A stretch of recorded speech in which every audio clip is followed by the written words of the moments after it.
I'd like to welcome to this session about how do we leapfrog and future-proof Tanzania in the midst of global transformations. If you look at the way the topic was set, it is loaded. It has got many things about economy diversification, small and medium enterprises, technology, inclusivity. So it's packed in terms of content. But we'll focus based on as you can see, we have panelists with experience from Tanzania and beyond, and with experience on different areas. So based on the areas of expertise, they're going to share with us how do we want to see Tanzania by 2050. If we want to define development, there are different definitions of development, but Nyerere once said, development is not a new thing. It has always been with us. The question is our perception of what that means. And the definition and the context changes over time. But now we want to see how are the panelists going to contribute in terms of how do we envision Tanzania in 2050. And I would like to start with Azaki from the World Bank. In terms of looking at Tanzania and picking lessons from other countries, can you highlight the prerequisites and strategies for fostering economic diversification, and in particular also looking at the issues of green economy? Thank you so much. It's a pleasure to be here. And I think the question very nicely builds on the previous conversation, which sets the stage for this discussion. Actually, in the context of Vision 2050 and how we see Tanzania going forward, there is an easy way to think about it, right? Easy way is that Tanzania has been a very strong performer, very predictable, pretty much uninterrupted growth for last a quarter century or so, since the economic liberalization of in 90s. And if you kind of extrapolate, not necessarily mathematically, but also strategically and policy-wise, you kind of see a very well-performing country, Tanzania, in 2050, at least double of GDP per capita, I should say, and clearly, we clearly, a lot of social benefits and inclusion, etc. But I think that's an easy way of looking at it. I think Honorable Minister and his team are actually definitely thinking beyond this easy version of Tanzania's growth, right? And to kind of see what else can be done in order to make this growth qualitatively more robust, and maybe leapfrogging. It's such an interesting word, and there are different interpretations of what leapfrogging actually is. For many people, leapfrogging sounds like an easy thing. You just leap. For others, leapfrogging is such a monumental exercise that only several countries have been able to do it. But what does it mean in the context of Tanzania? I think being a student of Tanzania, and also based on my experience in East Africa, but also I'm coming from a former Soviet Union country, which basically went through a transition, which pretty much reminds me, if I look at the developments and certain economic structure here in Tanzania, there is a bit of a transition that I can also see here. I think the qualitative change, or leapfrogging, how you would define it, will require three important things in Tanzania. The first is to make growth more inclusive, and that's been discussed a lot. And the second is to make it, to push on economic complexity, to make sure that structural transformation, productivity-led growth, Honorable Minister mentioned the export dimension, which is a very important part of this growth. These two together will basically make sure that Tanzania's growth is qualitatively stronger. Whether leapfrogging is 3 percentage points or 4 percentage points of GDP, frankly, it's just my personal assessment is that we are talking about marginally about 1 additional percentage points of GDP, but it being driven with more inclusive way, but also coming with a lot of economic complexity. So we don't need to think about, try to mimic some other countries, or even Tanzania's previous experience when there were so many low-hanging fruits. It was so easy to achieve higher growth.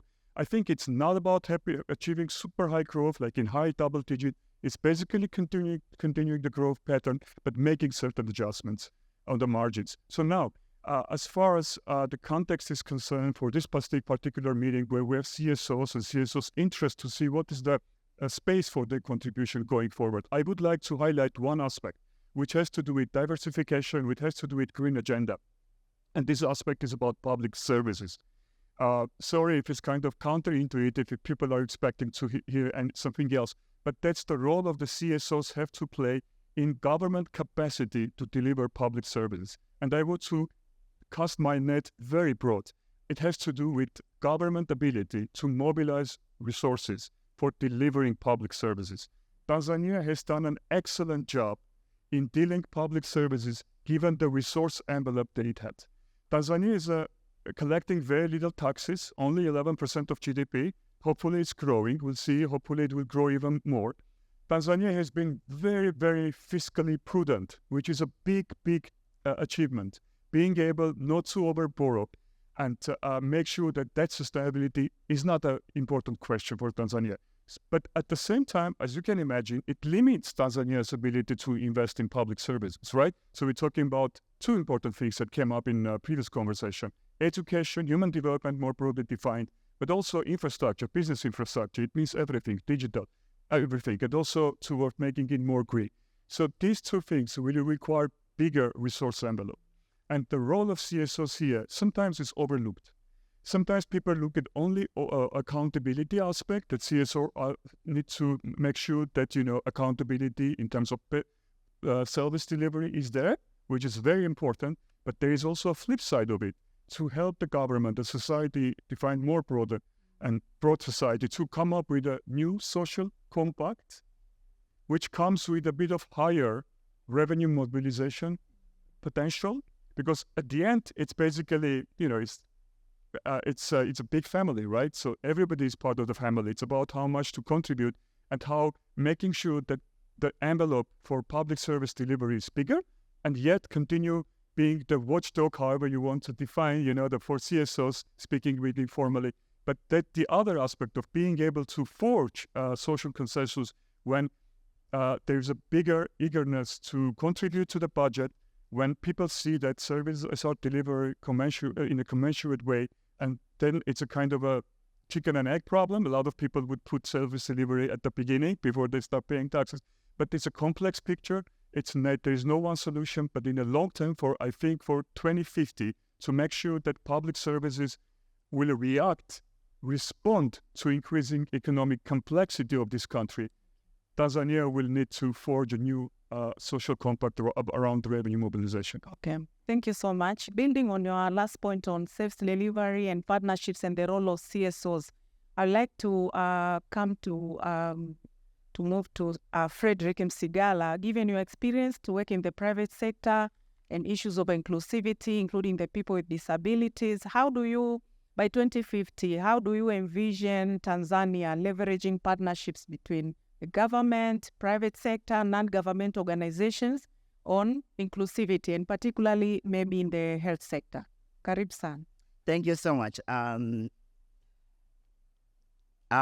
We all know when it comes to health service provision in Tanzania, 60% of the health facilities are being run by the government, and 40% are being run by either private sector, non-government organization, and faith-based organization.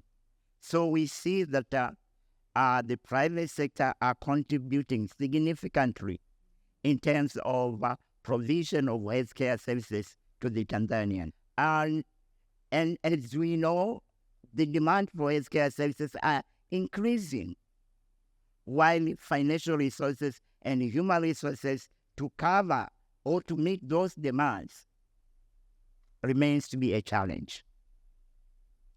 And civil society, including non-government organizations, faith-based organizations, they are playing a very significant role to complement the government effort of reaching the Tanzanians with basic healthcare services.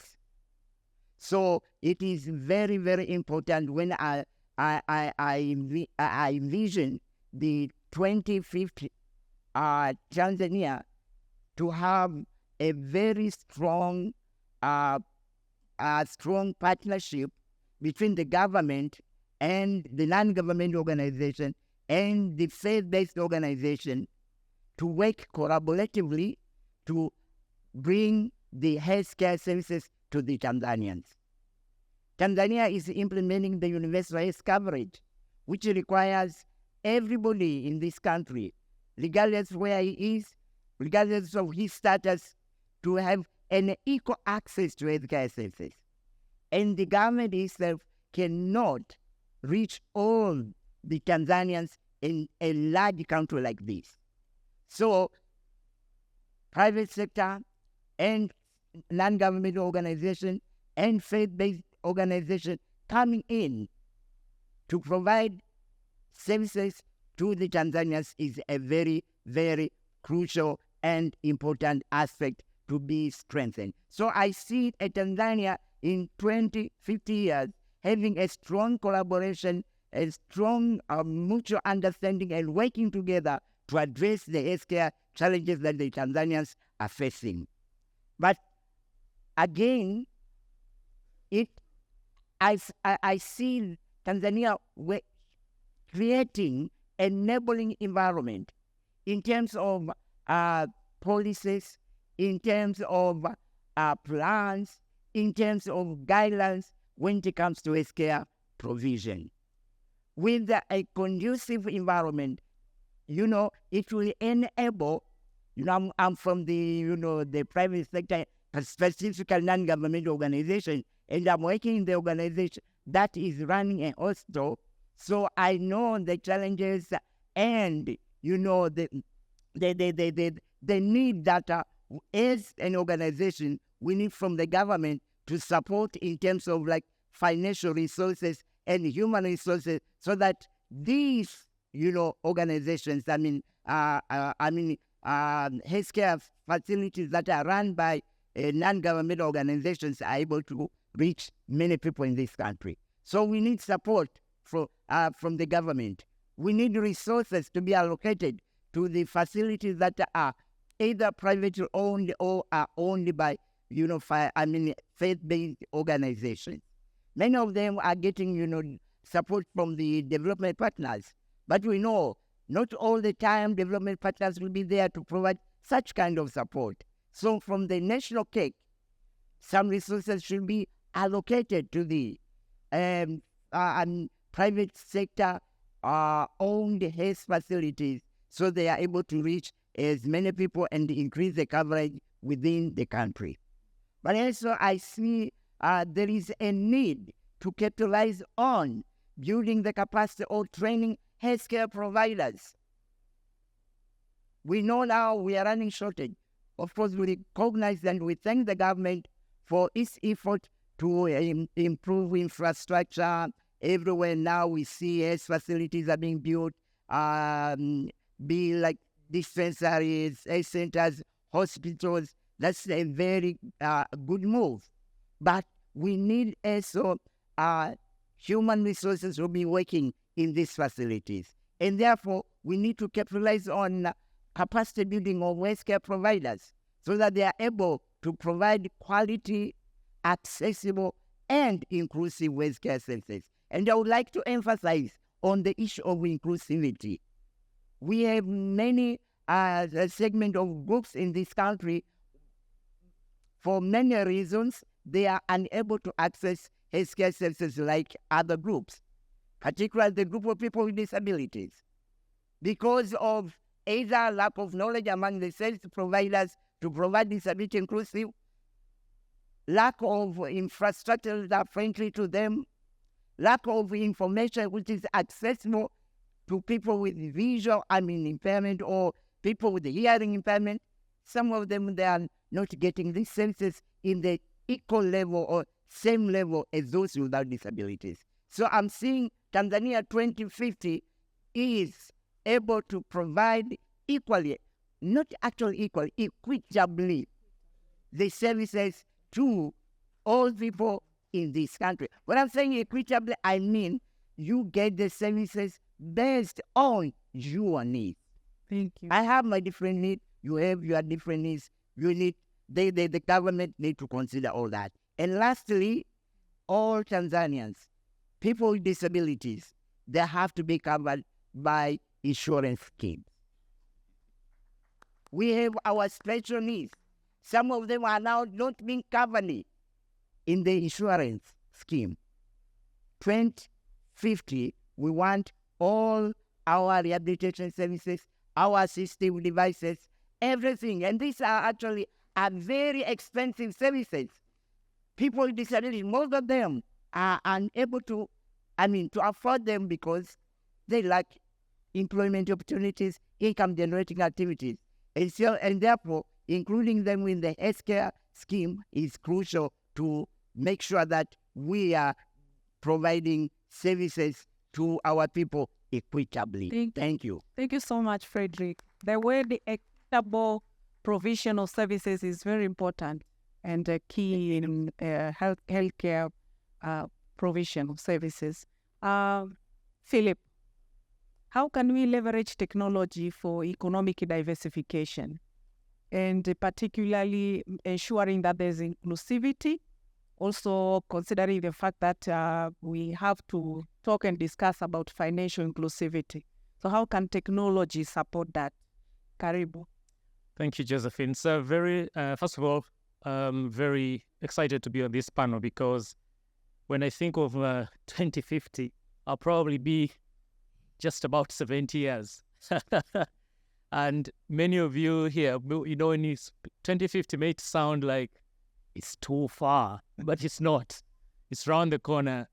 And for the young people in the room, there will be people your age at that point in time looking back and wondering what sort of decisions did you make.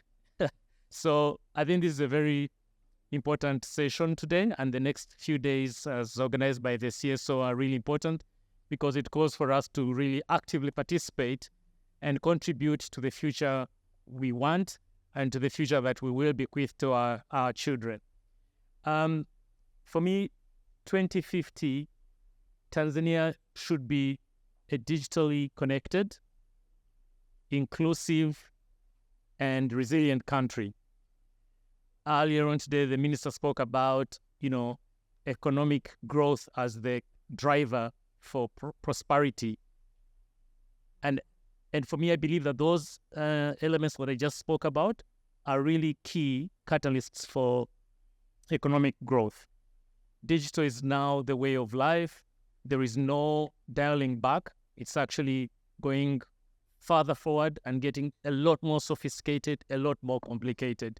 The beauty about technology, Josephine, is that this is one of the few, you probably hear people speak of the fourth industrial revolution and so on, but this is probably one of the few opportunities where society can be equalized, irrespective of where you are in the country, irrespective of where you are in the world. We could actually be accessing or doing the same things because of the power of technology.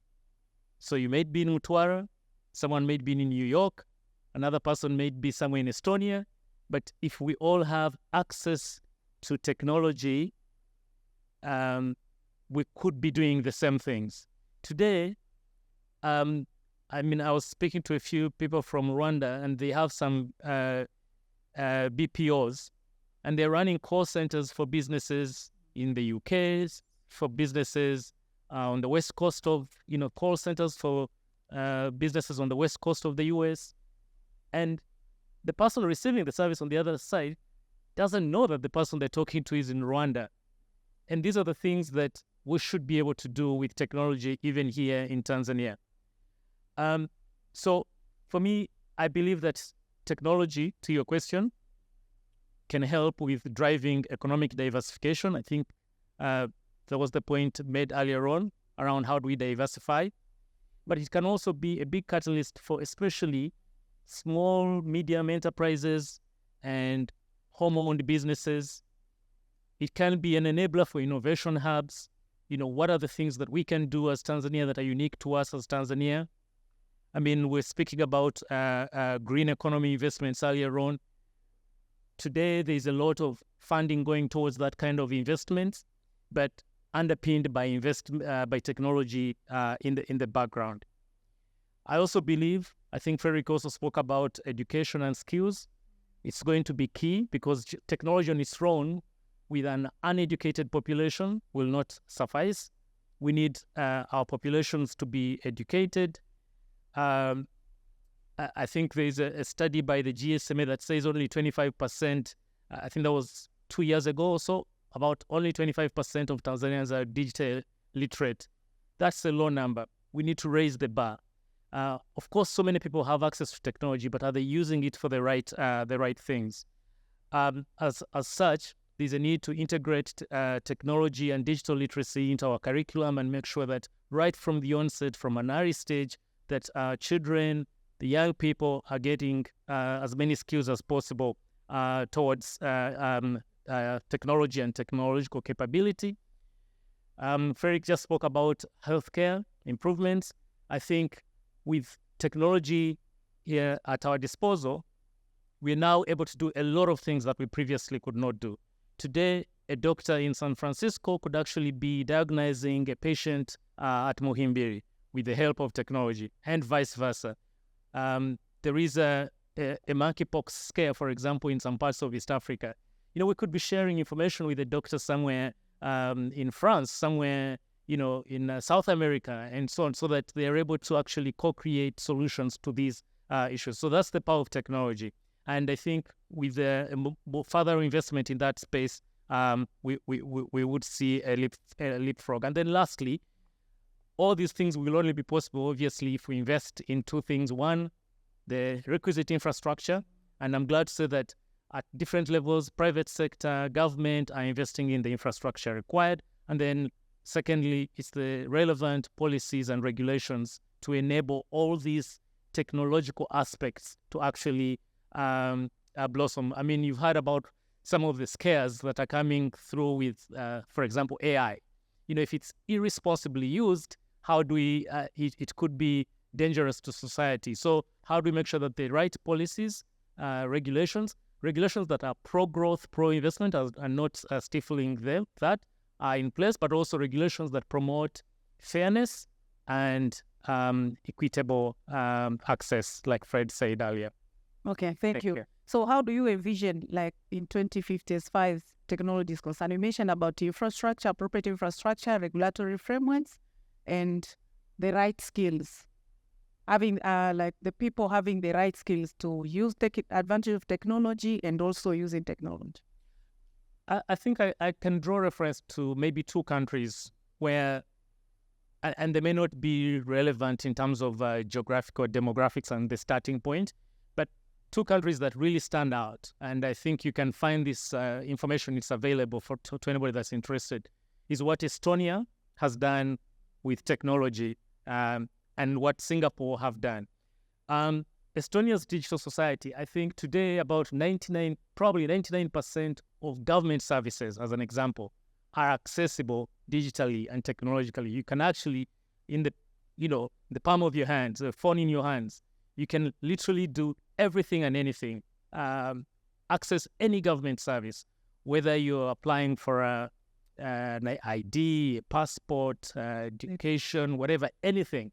That's how they've made, and that's I think the beauty about the relevance, technology being relevant to solve real human issues or problems or opportunities. They don't just have technology for the sake of having technology. It should be able to solve and help citizens live better. And I think that's a good use case of how technology actually, or what Tanzania could aim to be like, whereby the government invests in digitizing its own environment. Private sector enables that either through bringing the right applications or co-investing or even taking the lead in some areas. Another one would probably be Singapore's smart nation vision. Again, Singapore has for years been a digital-first economy. In that country, it's very, very, actually, I think if you're not digital literate, you stand to be excluded because everything has been digitized. And again, that's the power of technology behind the scenes. So if you ask me 2050, 25 years from today, that would be a Tanzania I would like to live in. Okay, thank you so much. Caroline, based on your experience, what would you like to see? How do you envision Tanzania as far as the workforce is concerned? We we can work on it. Also, need to look at the human capital development. How do you envision, on what kind of strategies do you think are important to make sure that Tanzania has a good workforce that can contribute to the economy and also can take advantage of opportunities available within Tanzania and beyond? I see joys and sparks of technology. Thank you.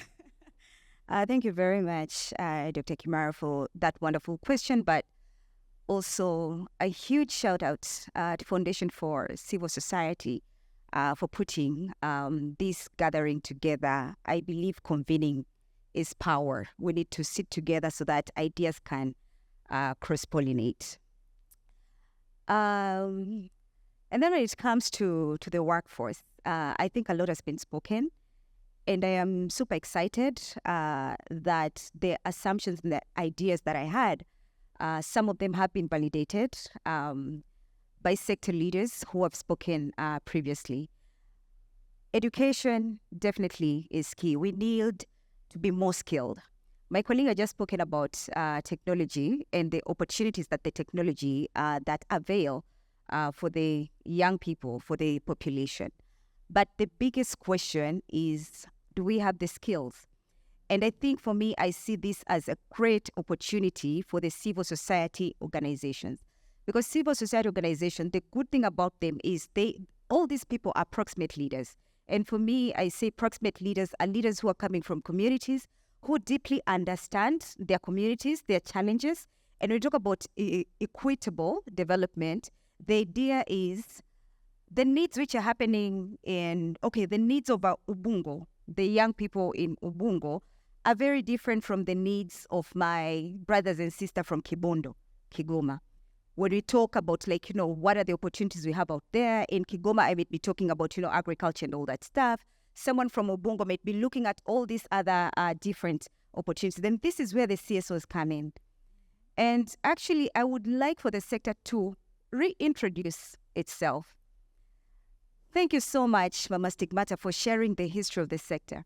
At some point, CSOs were used as a tool to sort of police and govern and sort of question what is happening. But for me, what I'm seeing as a young person, and this is the vision that I have for the sector, is that the CSO is one sector. It's like a laboratory in a hospital. This is where ideas are tested in a very small, sometimes controlled, depending on the nature. That's why you see we have a lot of health, education, livelihood interventions, but that pay attention to the context. So that the CSO, let's reintroduce ourselves. Truly, we are entrepreneurs, we are investors, but most important, we are the engine that is bringing fresh ideas, which can be tested and scaled for larger national uptake and even taking Tanzania to the next level.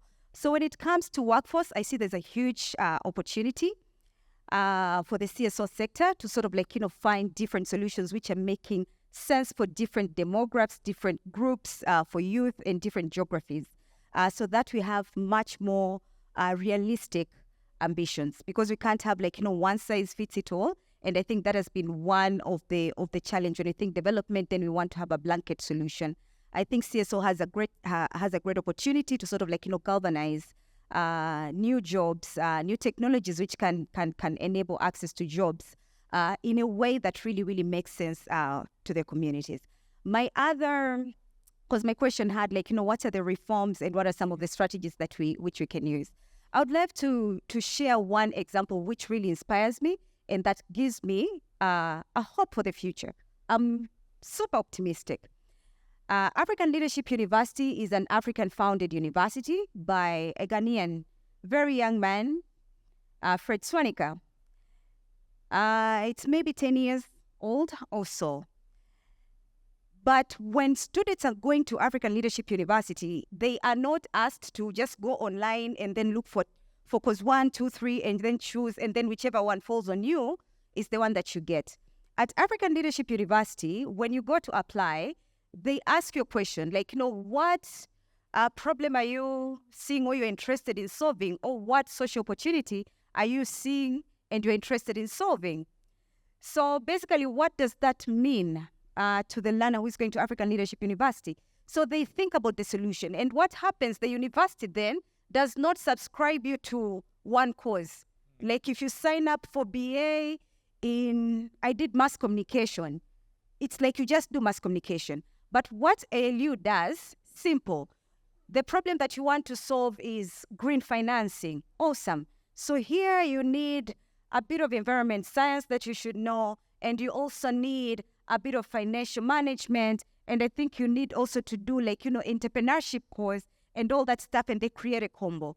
So when we are talking about revamping our education, we should be thinking that way. But also in addition to what we can do with revamping, it is very, very important to invest in visioning and foresight. And I'm so excited because what we're doing here is vision. We constantly need to be looking at, now we are doing Vision 2050, but the most, some of the countries which I look up to, like Finland have a whole foresight and visioning department. And what they do is they look 100 years later.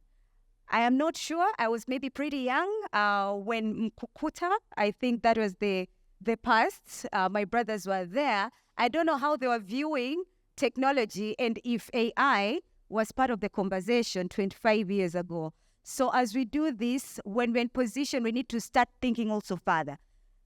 Vision 2050, Vision 2100, I don't even know how to say that. I don't know if I'll be there. But foresight and visioning is so important, and that way we have solutions for ourselves. And another thing maybe to finalize is nobody's coming. Nobody's coming, so we have to figure out our own way. I think the conversation have sort of set it on. But again, it's not the time we continue to throw, pity party as a sector. It is time to see, there are things which are not working and there are things which are working. How do we amplify some of the things which are working? And one way which I challenge myself and I invite the civil society, because I think we are always constantly questioning, like we have ideas, but we don't have the funding.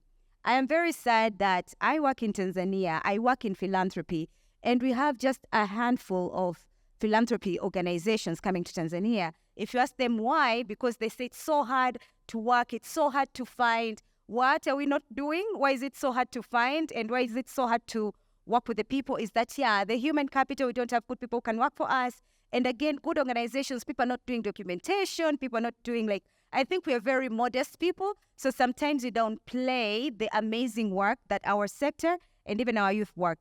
But we should realize that this generation and how we show up out there is also setting the trend of how the next generation is going to be seen.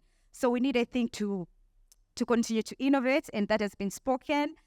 Change the mindset and embrace that change because it's not about technology being availed. It's about what we can do with the technology. And I think the civil society sector has a tremendous power to transform the future for work in Tanzania and in Africa. I'll pause there. Okay, thank you, Caroline. I'll come back to you again on the same issue of workforce development, human capital development, when after the presentation by Aidan, 1,000 of Tanzanians gave their opinion through Sauti ya Wananchi. And I would like to welcome Aidan for 8 minutes to present about the survey findings, the Sauti ya Wananchi, so that we also know and understand what Wananchi are saying as far as Vision 2050 is concerned, as far as the development is concerned. Karibu sana, Aidan. Thank you. I wonder, first of all, with the tech, thank you, Dr. Josephine, if they're going to put up my presentation. Is it going to go up? Or should we just speak to it? You're going to have to imagine numbers and charts and graphs. I think they should be able to that's what we... Will somebody tell me whether it's going to go up or not? Wave your hand. Hello. Maybe I'll just start talking. Okay. So I'm glad I brought my own tech here. So as part of the Vision 2050 development process, which I am and Tuaweza are happy to be a part of, we were able to speak to 7,688 citizens, in-depth conversations. The minister mentioned about over 1.4 million people making contributions. So some of the ones we had an in-depth conversation with was about 7,688 across the country. And what I'll share with you is really some highlights. Lots deep conversation, but some highlights are as follows, 6 or 7 of them. Number one, 8 out of 10 Tanzanians have a positive outlook on the country's future. 8 out of 10 are very optimistic that Tanzania will be doing well. In fact, even just 10 years from now, 79% of them say we're going to be thriving. But 1 in 10 is worried that we'll be struggling. Oh, I'm seeing myself on the screen. Now I'm supposed to see the presentation. Okay. And the other thing, looking ahead to 2050, what do citizens want? What are their top 3 priorities? Number 1, next slide. See that slide over there? To the next one. Number 1 is a thriving economy. 77% want a thriving economy as top priority. Number 2, which was spoken about a little bit earlier, is quality public services. My friend Frederick. 59% want as their number 2 priority quality public service. Number 3, important, I think we take it for granted, peace and harmony. So the top 3 things are a thriving economy, quality public services, number 2, peace and harmony, number 3. And then 4, 5 are, good environmental management, national unity, which goes along with peace and harmony there. The third thing is, what is their top priority for citizens in order to improve their own income and livelihoods? Number 1, by far and away, job creation. And I think it's something that the minister spoke about here, industrialization, electricity for manufacturing sector. But the number 1, 60% want create more job opportunities, more income opportunities. Then, in sort of a similar preference, investing in agriculture, investing in entrepreneurship, and access to loans and capital. They come about 1/3 of the time. But 2/3 of the time, more jobs, more income opportunities. On the public services, we asked them, so how are things now at the moment? How satisfied are you with the current state of public services? It's only half of citizens who are satisfied with the current state of public services, 49%. 9% are really unhappy. The other 43% are sitting on the fence, probably maybe resigned to the quality of the services they're getting and thinking either maybe I can't do better than this, or maybe there's room for improvement in those services. But less than half of Tanzanians are actually satisfied with the current state of public services. So Azaki, those are the ones we go to and get more money for more public services, right? And on public services, when we ask them, do you want more public services or better quality public services? Across all the public services we spoke to them about, health, schools, transport, agricultural extension, electricity, water supply, the vast majority want an improvement in quality over increasing access. So I think the point some people have made that a lot of investment has gone into extending access to public services, schools, dispensaries, etc. Many people have recognized that. But what they're saying, what Tanzanians are saying, in the case of health services, to your point, William Sigala, 81% want an improvement in public services, in the quality of public services, versus 19% who say, let's get more of health services, right? So the big message here is citizens prefer improving the quality of public services over increasing access to those services. Then there was one I really wish I could show you here, but I'm just going to have to paint a picture in your mind. This is a qualitative question we asked them. We asked them, what values do you want to instill in the next generation, in your children? We'd asked this question 8 years ago in 2016. And in 8 years ago, there was broad agreement over the following 3 or 4 top ones. The top one, 82% wanted to pass respect and tolerance, 82%. Hard work, 58%.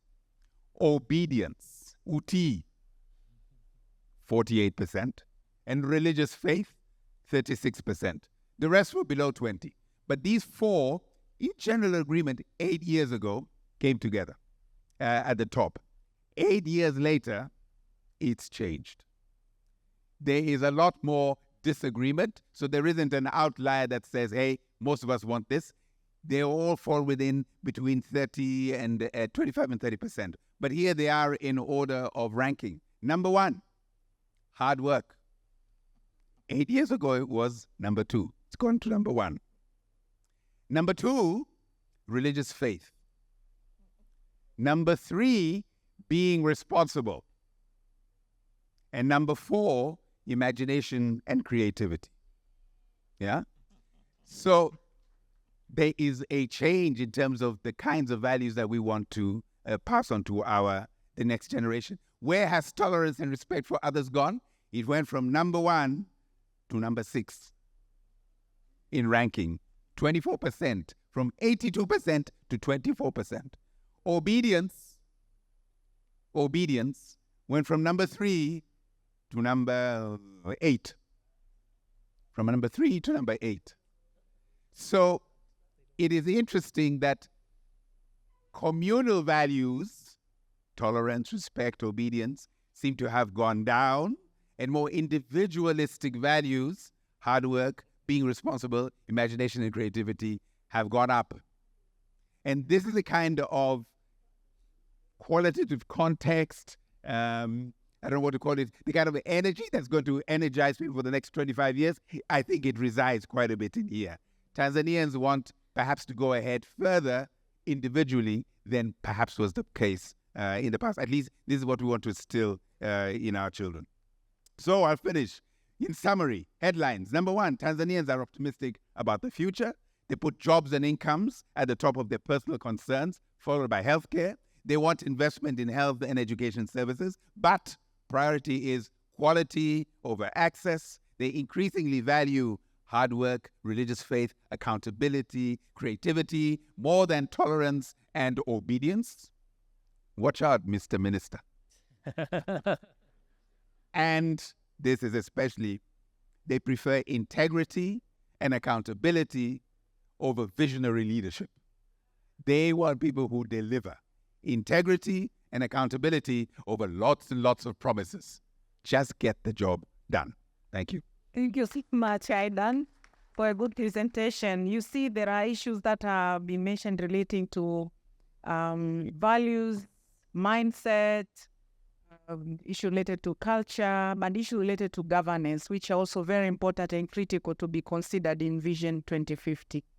I'll just ask you a question, Aidan. So how do you, as a conclusion to your presentation and findings from your research, what would you like to see in 2050 in terms of using data for informed decision making? Where would the supply and demand side of data meet? Where would they meet and collaborate? What kind of platforms would you suggest? Well, what kind of solutions would you suggest as far as the use of data is concerned?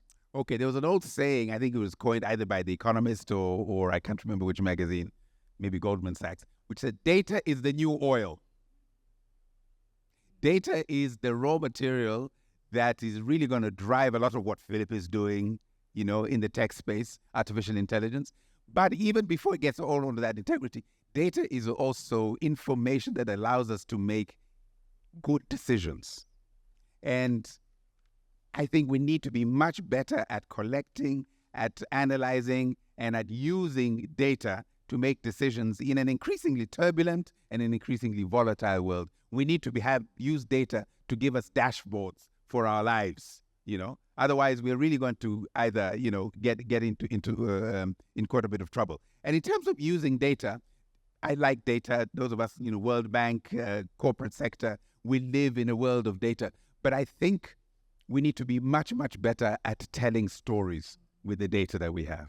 I think we're a bit weak at that, and so therefore do not carry along or persuade our colleagues, our fellow citizens about the importance of certain things. We're going to have to deal with climate change. We're going to have to make decisions today about what we know today and bring people along.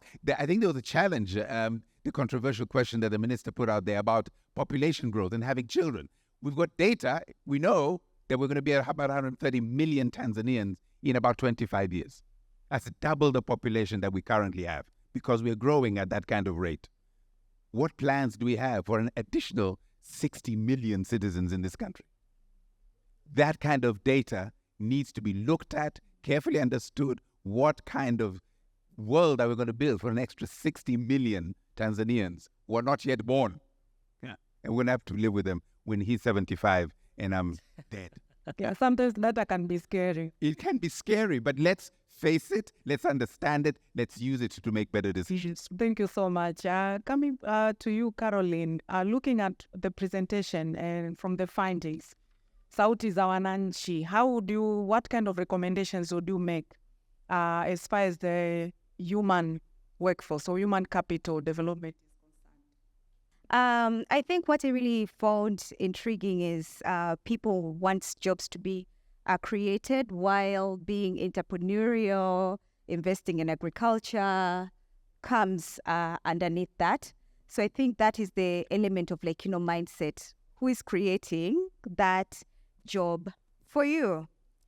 So I think there is a need to continue to galvanize. I keep on repeating that we are all we have to defend and to build our nations, and those solutions have to come from home. So I think the idea of demanding for your right should also come with a responsibility. And another highlight for me is that integrity and accountability is topping up visionary. I think that element and the spirit of just do it is also what we need. We can't keep on questioning and asking and pointing fingers, who should do and who shouldn't and all that stuff. It gets so complicated in that. But if we all sort of stand in our spheres of influence and do something about it, be it in job creation, be it in wealth creation, be it in building entrepreneurial mindset, I think that is the attitude that we need to move with in Tanzania. And I'm talking about the attitude. It is the mindset. It is the vibe. It is the drive. I don't know how I can say it, but it is about how you show up and how you do it. Maybe fellow millennials understand the aura and the vibe. We can't continue to be asking, but talk and do. So I'm excited that gone are the days we need to motivate each other, but people really, really want just to get things done. Thank you.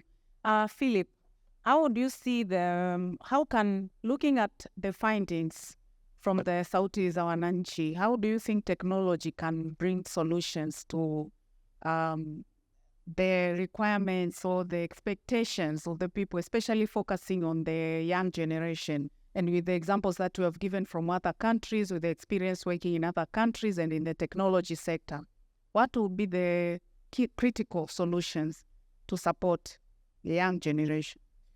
I think, first of all, public participation platforms are going to be key. From what I think Aiden is saying, there's a lot of insights that you can get out of this data, whereby one of the things that stood out for me is that there's an urge to give feedback and to provide, to participate and to be included in the solutioning or in the design of whatever is being designed, built, and so on.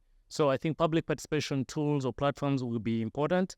And I do want to commend Aiden and platforms like, Sauti za Wananchi, because that could be a platform that gets digitized and scaled, or platforms that can be scaled to allow for more and more participation and getting what we tend to call bottom-up input.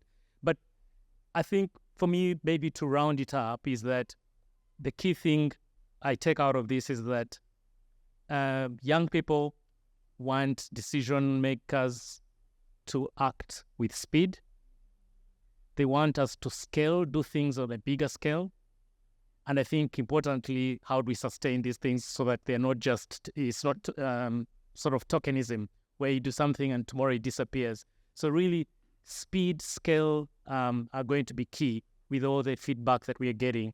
And as you can see, a lot of this then starts pointing towards people-centered innovations, doing things that are solving real problems in the community and not doing things that somebody behind the screen somewhere thinks are important, but solving actual needs on the ground. Thank you. Yeah. Thank you so much.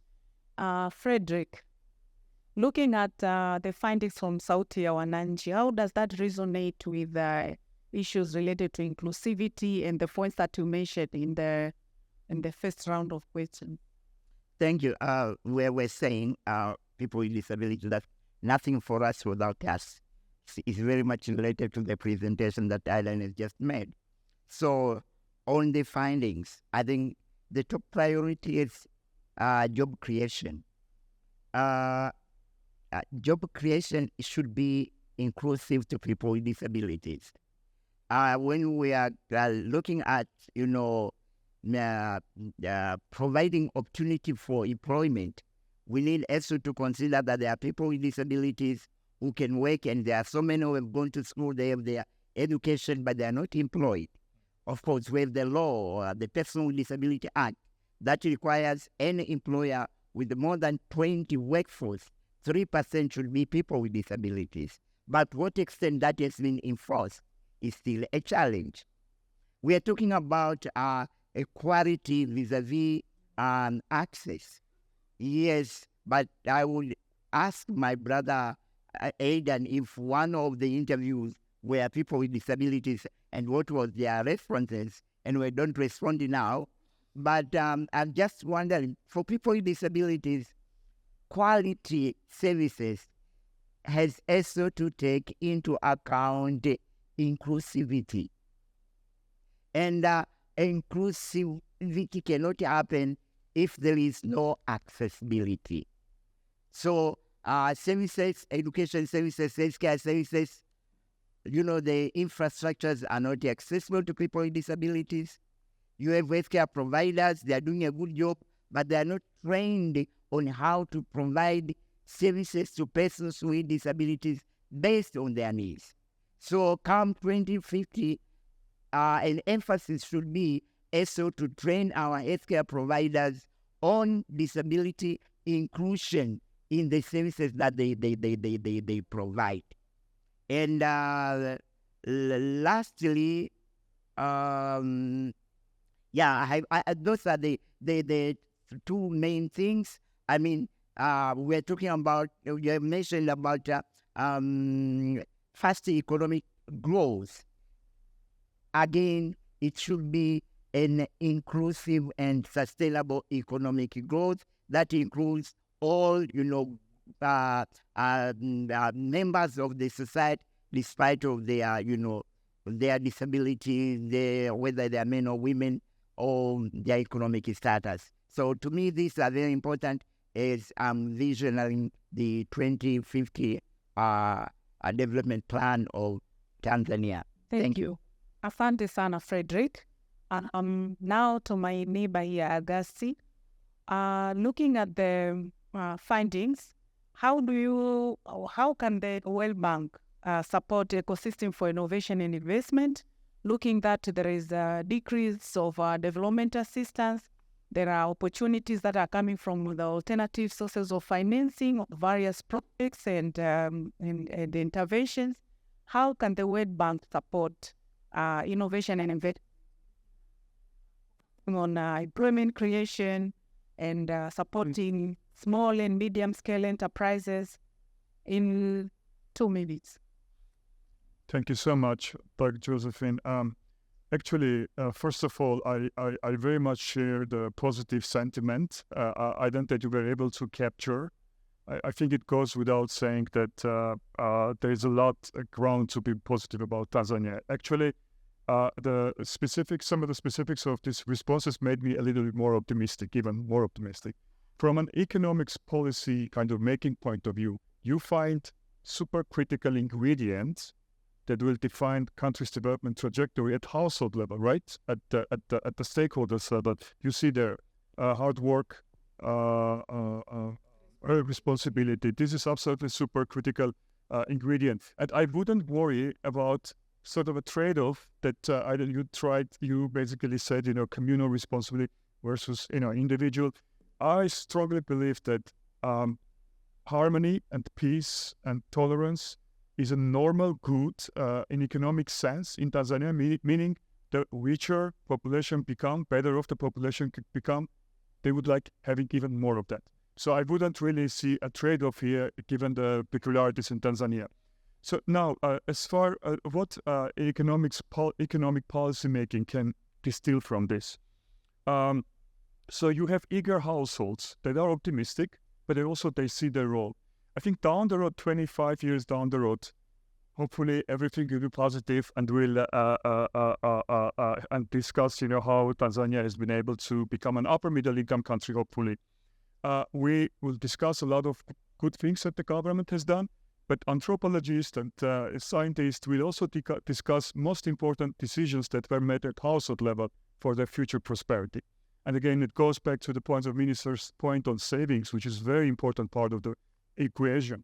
And government is doing its part on savings. I think it's important to note that Tanzania is probably at this point, I would say probably the only country in the sub-region that runs positive public savings, meaning that the government never borrows for consumption. They borrow only for investment. And it's such a remarkable thing. It's such an important ingredient for debt sustainability, but also for sustainable service delivery. We would like to see more of savings being made at household level. These are all these great ingredients there. And we don't need to think about some, futuristic, situations. You mentioned agriculture. It's a very important channel. Agriculture in combination with digital. Digital is a force multiplier. So I think I'm again to wrap up. So from the world point of view of World Bank, again we approved our new country partnership framework for the next 5 years. We have super important focus on human development and infrastructure. To me, that would be two great important pillars. But also commercialization of agriculture and leveraging the urbanization for higher productivity. And again, savings at household level and public level, these are also will be critical for coping with the scenario when development finance will go down. But as far as the bank is concerned, we don't need to worry about it. And we are also optimistic about the bank's future engagement with Tanzania. To sum up, we were expecting to have a Q&A, but because of time, we won't be able to have Q&A. But in terms of the question that I wanted to throw to the audience was, where do we want Tanzania to be by 2050?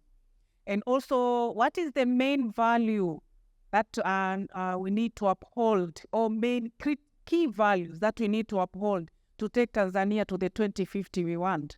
And I think this is the discussion that we need to continue, and we need to have more platforms of between government, CSOs, and within the CSOs on how we can pick the right values. The values could be like how they have been presented by Twaweza, but we can have different set of values that support the Vision 2050, realization of the Vision 2050. And because with the right values, there is alignment, there is harmonization to take us to where we want to go. But also it's very important to keep on designing platforms for discussions. Because after 2050 vision, the vision cannot be realized without strategies. So platforms to unpack the vision aspirations of the Vision 2050, I think those are important, and we need to keep on thinking about that and doing that. And the platforms between CSOs and governments and the private sector and the citizens are very important and crucial to take us to where we want to be in 2050. Having said that, I want to thank you all, the panelists. A round of applause for panelists, please.